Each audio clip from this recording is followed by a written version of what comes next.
మహిళల కోసం central bank of India ఇప్పుడు మీకు అందిస్తోంది గృహ రుణం. అతి తక్కువ వడ్డీ రేట్లకే ప్రత్యేక సెంటు గృహలక్ష్మి. పూర్తి వివరాలకు వెంటనే సంప్రదించండి 18003030. సంగారెడ్డి జిల్లా జిన్నారం మండలం మాదారం గ్రామంలో క్రషర్లను తొలగించాలని ఇప్పటికే ఎన్నిసార్లు మొరపెట్టుకున్నా కూడా క్రషర్లను తొలగించడం లేదంటూ ఇప్పటికే గ్రామానికి సంబంధించిన గ్రామస్తులు కూడా ఉన్నారు. ఎందుకంటే క్రషర్ల వల్ల బీడువారిన భూములు అవుతున్నాయి, మాకు చాలా అన్యాయం జరుగుతుంది, ఖచ్చితంగా క్రషర్లను తొలగించాలని చెప్పి ఇప్పటికే 400 ఎకరాల్లో ఉన్నటువంటి క్రషర్లను తొలగించినట్లయితే మా యొక్క అక్కడ ఇండస్ట్రియల్ పాయింట్ ఏర్పాటు చేసినట్లయితే మాకు ఖచ్చితంగా ఒక ఉపాధి దొరుకుతుందని చెప్పి స్థానికంగా ఉన్నటువంటి ఒక గ్రామస్తులు ఉన్నారు. వారు ఇప్పుడే ప్రస్తుతం కలెక్టర్ గారిని కలిసి యొక్క విజ్ఞప్తిని కూడా తెలియజేయడం జరిగింది. దానికి సంబంధించి గ్రామస్తులను అడుగుదాం. చెప్పండి, అంటే మీ ప్రధాన సమస్య ఏంది ఇక్కడ?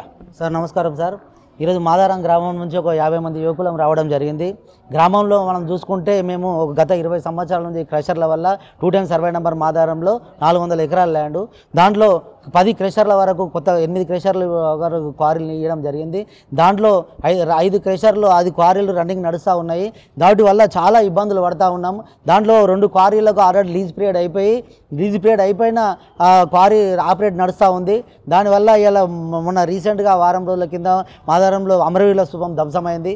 అదేవిధంగా మాదారంలో ఉన్న ఇళ్ళన్నీ బీటల వారి అన్ని బ్లాస్ట్ కొత్త ఇళ్ళు ఇలా భూములు అమ్ముకొని ఏదో రకంగా కట్టుకున్న ఇళ్ళన్నీ ఇలా ధ్వంసం జరగడం జరిగింది. దాని విషయంలో కలెక్టర్ గారికి విన్నవించడం జరిగింది.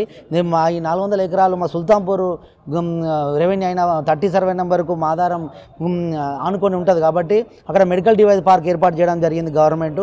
దానివల్ల అక్కడ ఉన్న గ్రామస్తులకు ఉపాధి జరుగుతుంది. అదేవిధంగా ఈ బ్లాస్టింగ్ తోటి ఇబ్బంది క్వారీలు ఉన్న తీసేసి మెడికల్ డివైస్ ఇవ్వడం జరిగింది. అదేవిధంగా మా గ్రామం గిట్ట దానికి ఆనుకొని ఉన్నది కాబట్టి ఈ యొక్క గ్రామంలో ఉన్న 210 సర్వే నెంబర్ ఉన్న 400 ఎకరాలను ఈ క్వారీలను రద్దు చేసి ఆ యొక్క ఇండస్ట్రీకి ఇచ్చినట్టయితే, వితౌట్ పొల్యూషన్ ఇండస్ట్రీకి ఇచ్చినట్టయితే గ్రామస్తులకు అందరికీ ఉపాధి ఉంటుంది. అదేవిధంగా అందరికీ మా సుఖ సంతోషాలతో ఉంటారు. ఈ బ్లాస్టింగ్ బాధలన్నీ పోతాయని చెప్పి కలెక్టర్ గారికి విన్నవించడం జరిగింది. ఆ కలెక్టర్ గారు కూడా సానుకూలంగా స్పందించి మాదారం గ్రామాన్ని విజిట్ చేసి ఆర్డీఓ గారు అదేవిధంగా కలెక్టర్ డిఎస్పీ గారితో విజిట్ చేసి ఆ అక్రమంగా నడిపిస్తున్న క్వారీలపైన చర్య తీసుకుంటామని మాటియడం జరిగింది. ఈ యొక్క దానిపైన అందరు కూడా ప్రభుత్వం గిట అదేవిధంగా ఉన్నతాధికారి మిగతా అధికారులు గిట సానుకూలంగా స్పందించి మా గ్రామాన్ని కాపాడాలని కోరుచున్నాం సార్. మీరు చెప్పండి, అదేవిధంగా ఏం విజ్ఞప్తి చేస్తారు మీరు ఆ విషయంలో? మాదారం గ్రామంలో జరుగుతున్నటువంటి అక్రమ మైనింగ్ వల్ల గ్రామం మొత్తం ఇప్పటికే సర్వనాశనం కావడం జరిగింది. అది అధికారులకు కూడా తెలుసు. మొన్న గత నెల రోజుల క్రితం సాక్షాత్ జిల్లా ఎస్పీ గారు కూడా కంప్లైంట్ ఇవ్వడం జరిగింది.